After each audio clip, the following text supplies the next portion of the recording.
দীর্ঘ ৩৬ বছর পরে নির্বাচন হচ্ছে, তো অনেক অভিযোগ থাকবে, অনেক কিছুই থাকবে। কারণ বিগত দিনের এর আচার-আচরণ কেমন ছিল বা এই পরিস্থিতি কেমন ছিল, পরিবেশ কেমন ছিল, এটা আসলে আমাদের বেশিরভাগেরই ধারণা নাই। তো সেক্ষেত্রে আমরা অনেকগুলো অভিযোগ দিয়েছি।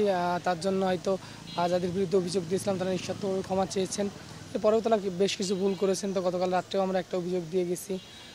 তো সেক্ষেত্রে হচ্ছে আসলে অভিযোগ এখানে দেওয়ার ফলে আমি যা হিসাব করে দেখলাম, এখানে অভিযোগ দিলে নির্বাচন কমিশন তো আর ফাঁসি দিয়ে দিচ্ছে না বা প্রার্থিতা বাতিল করে দিচ্ছে না। এটা জাস্ট শো আপ। আচরণবিধির যে বিষয়টা আসতেছে এখানে জাস্ট শো আপ, কারণ এখানে প্রার্থীর বিন্দু পরিমাণ কোনো ক্ষতি হচ্ছে না বা বিন্দু পরিমাণ কোনো শাস্তি পাচ্ছে না। আমি একটা আচরণবিধি লঙ্ঘন করলাম, আমি যে একটুক্ষণ পরে যখন আমার নির্বাচন কমিশন আমাকে ডেকে নিয়ে গেল, আমি বললাম স্যার আমার ভুল হয়ে গেছে, আমার ক্ষমা করে দেন, যাও, আর কোনো কিছুই না। তো সেক্ষেত্রে আচরণবিধি নিয়ে আসলে কথা বলাটাও আসলে একটা অযৌক্তিক বিষয়। তো পরিবেশ পরিস্থিতি এখন পর্যন্ত মোটামুটি ভালো দেখতেছি। আর সম্প্রীতির যে একটা বন্ধন, সেটা আসলে বজায় আসছে ক্যাম্পাসে। কোনো ধরনের হানাহানি বা মারামারির প্রত্যাশা আমরাও করতেছি না।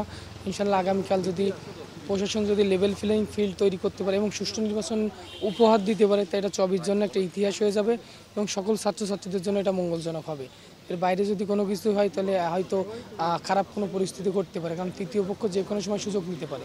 তো আমরা নির্বাচন কমিশনের প্রতি আবেদন জানাচ্ছি যেন খুব দ্রুতই সুষ্ঠু এবং সুন্দর একটা নির্বাচন উপহার দেয় কালকে।